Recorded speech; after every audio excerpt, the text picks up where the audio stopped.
ఉన్నా ఏదో ఈవీఎంల ద్వారా వచ్చినావన్నా నువ్వు మాట్లాడేదానికి అర్హత ఏముందిన్నా? మా జగన్ గారి గురించి, మా జగన్మోహన్ రెడ్డి గారి గురించి మాట్లాడే అర్హత లేదున్నా. సూపర్ 6 పథకాలు 6 ఇమ్మని చెప్పినామన్నా, 6లో కూడా ఇవ్వలేకపోయినారన్నా. అన్నా విద్యార్థులు, పేద విద్యార్థులు నడి రోడ్లోకి వచ్చినారు కదన్నా. నడి రోడ్లోకి వస్తే అది కూడా మీరు చేయలేకపోయినారు కదన్నా. మీరు ఏం పథకాలు చేసినారో కొంచెం చెప్పండి అన్నా. ఏ పథకాలు చేయకుండానే జగన్మోహన్ రెడ్డి గారిని ఆడిపోసుకుంటా అన్నారే. 99% జగన్మోహన్ రెడ్డి గారు పథకాలన్నీ చేసినారన్నా. మీరు ఏం చేసినారన్నా? అన్నా మీరు గెలిచింది ఈవీఎంల ద్వారా, అది కూడా బయటకు వస్తుందన్నా. నువ్వు మాట్లాడేదానికి అర్హత లేదున్నా. ఉగ్రవాదులు పుష్కర వాళ్ళు అంటారు చూడు, ఉగ్రవాదులు మీరున్న ఉగ్రవాదులు.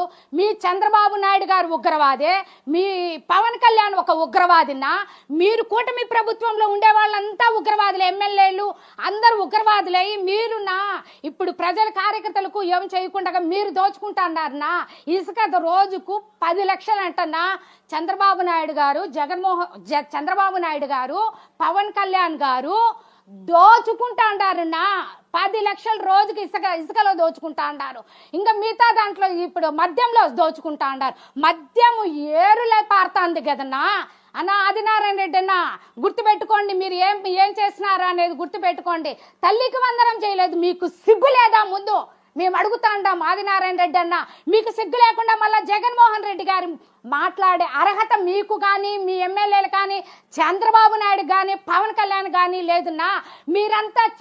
మీరంతా జగన్మోహన్ రెడ్డి గారి కాళ్ళు కూడా సరిపోరన్నా. ఎమ్మెల్యేలంతా ఒక్కటి గుర్తుపెట్టుకోండి నా, మా జగన్మోహన్ రెడ్డి గారు ఎప్పటికీ గ్రీన్, ఎవరి గ్రీన్ నా